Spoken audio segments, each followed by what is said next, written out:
Iwie imineka o o iwie imineka o o idigin wanae o o idigin wanada o o. They were very warlike, very active and vigilant. Benin, as we find it today in the world, is one of the greatest kingdoms on Mother Earth.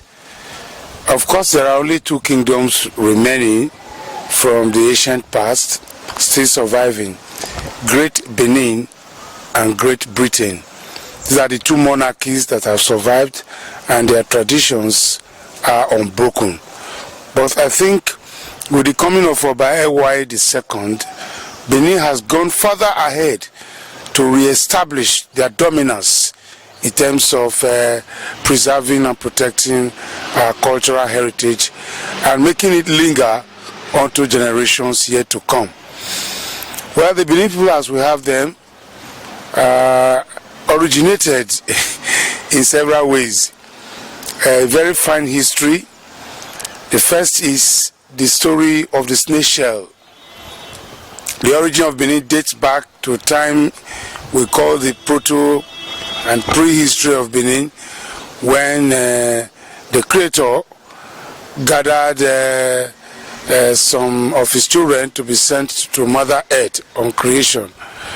And a lot of them asked for several things, but the Benin man, a Doman, asked for a snail shell containing sand, and they were sent off to the earth.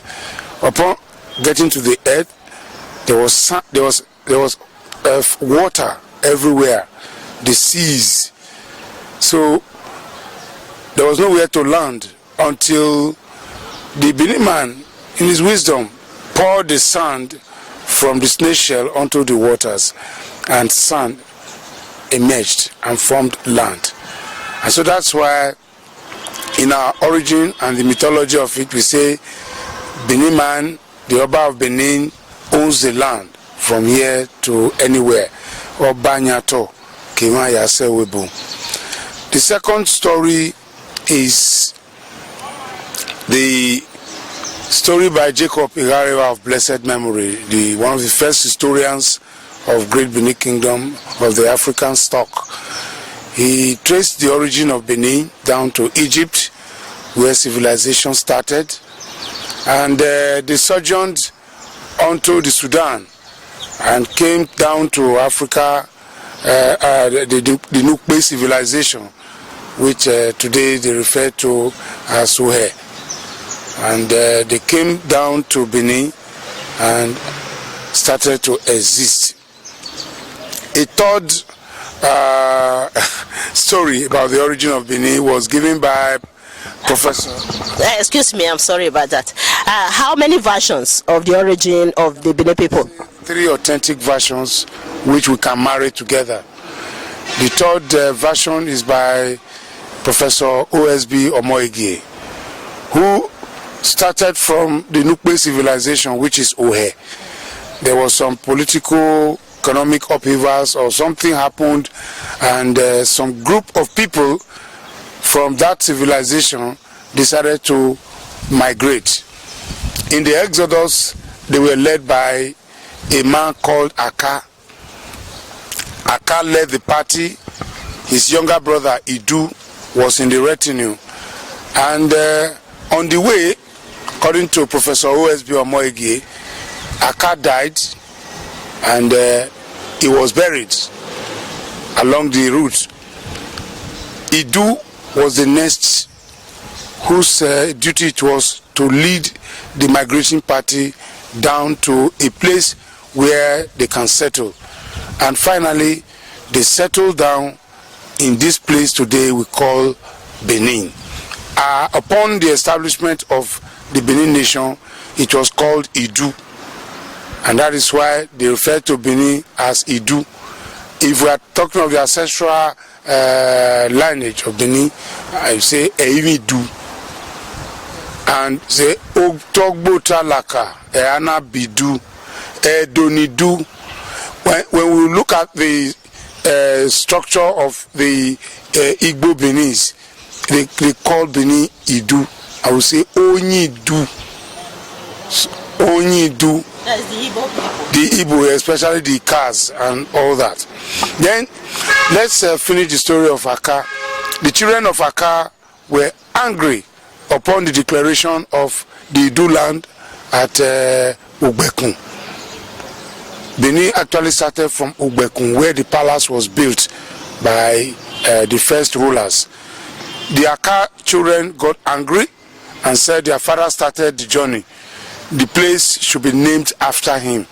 But Idu was a very strong man, so he was able to overpower them, and he had the upper hand. In anger, they started a quarrel. After some revolution, they decided to migrate, and they went towards the water lines. That's along the creeks where we have water, which is the delta area of the kingdom. And Idu called them Ihobo. Ihobo means quarrelsome, and that is why we call them today Urobo. And if you look at the language of Urobos, they call the Benis Ihuaka, children of our father. Ihuaka. If you meet a Benin man, they'll say Ononihuaka.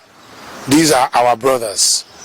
So the Idu kingship became expansive and decided to develop very many things, because he was a warrior, he was a scientist, and he was intelligent.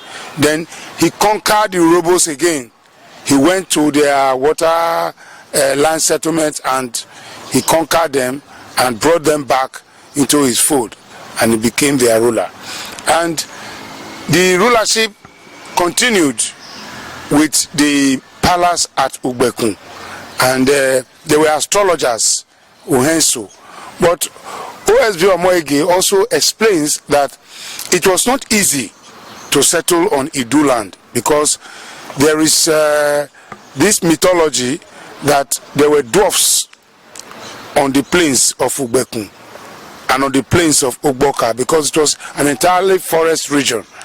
And these dwarfish, we call them Ibiakpo or Iseku. They were just, all over the place, and they had magic mats under their armpits. They neither sleep nor slumber. That's why they made a proverb in Benin about these Isekus, or what we call them Ibie Iwineka. They sing a song like this: Ibie Iwineka, oh, oh, Ibie Iwineka, oh, oh, Idige Wanae, oh, oh, Idige Wanada, oh, oh. They were very warlike, very active and vigilant. But Idu devised a means to remove them from his settlement by calculating, sending warriors to remove the mats, which was their power, from under their armpits. And once you remove the mats, Ibie Iwineka, they ran away, and their dynasty also ended. So the land developed and developed. There were many rulers until it came to the point where they had Ogiso. Before Ogiso, it was Odionwe. The elders of each family, they formed a group of discussion on the way forward, the welfare of the people, and every quarter had a head. All the Odionweres, all the heads of each quarters, they came together and formed the Owe Guild from the Odion Guild, because you must be an Odion before you enter the Owe Council. Then from the Owe Council, all the Odionweres of the quarters, they will come together and form Iko Dionwe, and you have a one person who is presiding, and that becomes Okaiko. So it was when they started having Okaiko, who was their political, religious, and military leader, that there came a time when a man of Iwioto, he was from Iwioto quarters. Iwioto is around Saple Road near Dume's Santana Market. So he was very, very powerful in terms of craftsmanship, in terms of military prowess, in terms of magic, in terms of medicine, and his ways were very, very inexplicable. But he had very good, very fine sense of administration. He was able to bring even all those who were not in agreement with the former Odion Weres and the Okaikos. He brought them all under. Either he used military force or he used some sort of coercion on them, and the rulership was set on the path, on the pedestal of what they call monarchy. This what primogeniture, that's the word, primogeniture. And it was after some time when everybody now submitted to the rulership of the Ogiso, of the Okaiko under Igodo. That was his name, Igodo. When he became Okaiko, the people begged him to be their king, and he became the king. And they gave him a name that this man is not from this earth, he is from the skies. So mystical. Yeah, so mythical in all his ways, and they call him Ogiso, Ogiso, a ruler from the skies. A ruler sent by God from the skies. So they called him Ogiso. And during the reign of Ogiso Igodo, something mythical, something devastating happened.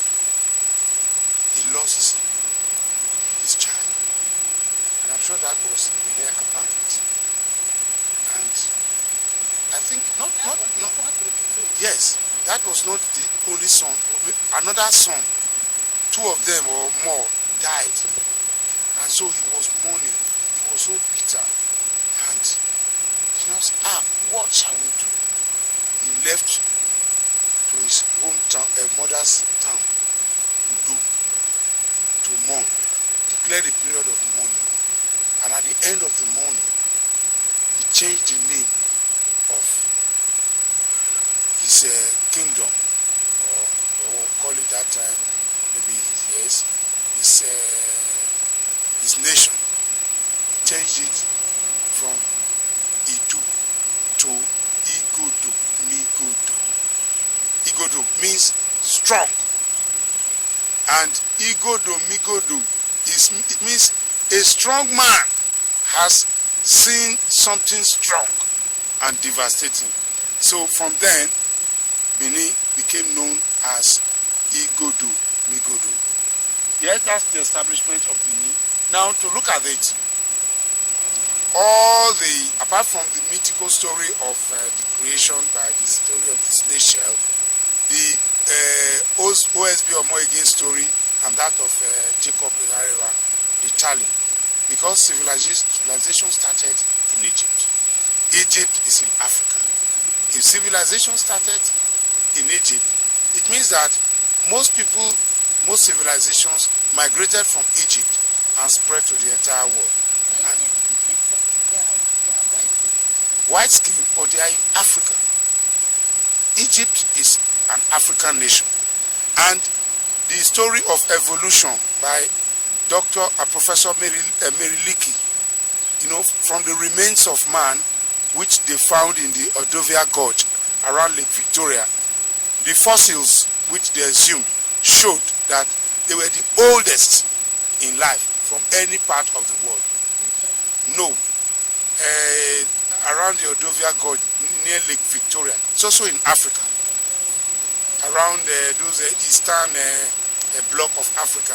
So if man started to originate from Africa, the fossils have proved it, that the oldest remains of man which was found, they were found in Africa.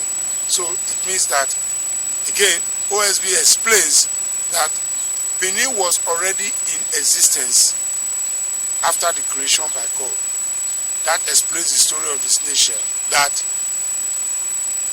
when the pluvia came, Benins were already in existence, and that was why we have the age of Isonoro. that explains why we have Isonoro, the rainy sky. That was when there was a pluvia, and when the earth was submerged in water for about 40 days and 40 nights. And then when the water subsided, OSB claims that land started to appear from Benin. So, well, all those are myths and mythologies. But Benin is a nation with a social contract dating back to the earliest times, that it is one of the oldest civilizations on earth. At least it's explained that when Christopher Columbus went to America to discover America, Benin was already in existence. This man they call Afonso de Aveiro had made a voyage to Benin, and Benin had already sent an ambassador, an emissary to the Portuguese nation, and had an embassy there. So Benin is an old society, and we have continued to exist till the reign of the Ogisos. As I told you, the Ogisos ruled in Igodo, and up to a time when the last Ogiso, Owodo,